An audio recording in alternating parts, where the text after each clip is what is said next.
and welcome back to the Garden Report on CLNS, powered by Blue Apron. Guys, you're going to want to go to www.blueapron.com/Garden Report. You get 3 free meals and free shipping, and I'll tell you, as somebody who's on this plan, it makes life so much easier.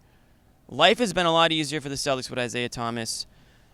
His emotion, his intensity is kind of, it's the whole team. It's not just him, it's Crowder. These guys feed off each other, and I think tonight we saw a lot of that emotion, especially in the fourth quarter, but only because it seemed like the Celtics adapted to the style of play against the Wizards tonight over the 117-108 win, and they seem to be the team that stopped reacting to the lack of calls, stopped reacting to what the opponent may have been getting away with, and started to play, and that may have been the difference.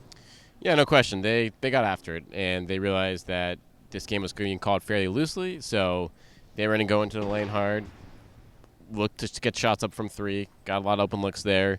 And I would say both of these teams, offensively, they're kind of finesse teams right now. So it was kind of a battle of wills in the second half. It wasn't going to be a defensive struggle, but the Celtics played smart. They played more physical, and they kind of got the Wizards off their game, got them settling for shots in the fourth quarter, and Isaiah took off, and things got going from there. I think that's what kind of they're known for. I mean, especially with Bradley, who didn't play tonight, but these guys, they get up in you. Bradley, Smart, Crowder, they get up under you, literally and figuratively, because they got under the Wizards' skin tonight, and we saw a lot of extracurricular activity after the game between Jay Crowder and John Wall. Not going to say who started it. I mean, it's obviously hard to tell when you're watching from afar. You're watching replays. It looked in the video that Jay Crowder made a lot of woofing. A lot of chatter. But it looked like Jay Crowder may have pointed his he went right there, little boop. I don't know if he made contact. It looked like he did. I will say he looked like he made contact. And then just a little slap, maybe a little slap from Wall. So, but then there were cops between the teams' locker rooms. 5 cops between the locker rooms, which they are across from each other. So a little extra security is not such a bad idea. Right. And here's the thing with this. I feel like going back between these two backcourts, probably last season even, there's always been a little bit of bad blood there. With Beal, Smart particularly. That happened in the second quarter tonight. Beal got teed up when Smart and Beal got tangled under the hoop, and they both went down hard. And so, again, after the game, the John continued, and I think both will probably see fines for both Crowder and Wall for the situation. But to be honest, when I look at the Wizards right now, they just seem more of a weak-minded team overall compared to the Celtics. That's probably, maybe what led them, Al Horford, to go there over Washington in the summer. Okay. And boy. You look at that, the situation playing out.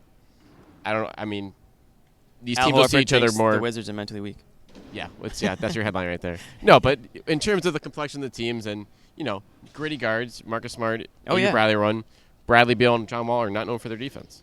No, it's that simple. No, and I'm totally with you there, and I think that we already mentioned it, but that's the Celtics style of play. So they're used to giving it. The Wizards might not be used to getting it as much as maybe the Celtics gave it to them tonight. Right, and we honestly haven't seen a lot of that this year from the Celtics. No, they have been last year more. Right, exactly. This year they're relying more on offense. It's working in the win and loss column, but defensively they have a long way to go. But we saw good signs tonight in the second half of that physicality, like you mentioned, Jimmy, and we'll see if that carries over here. This was a good win with Bradley out, with Jaylen Brown, Amir Johnson. You had Jordan Mickey starting. I thought he did a commendable job in there.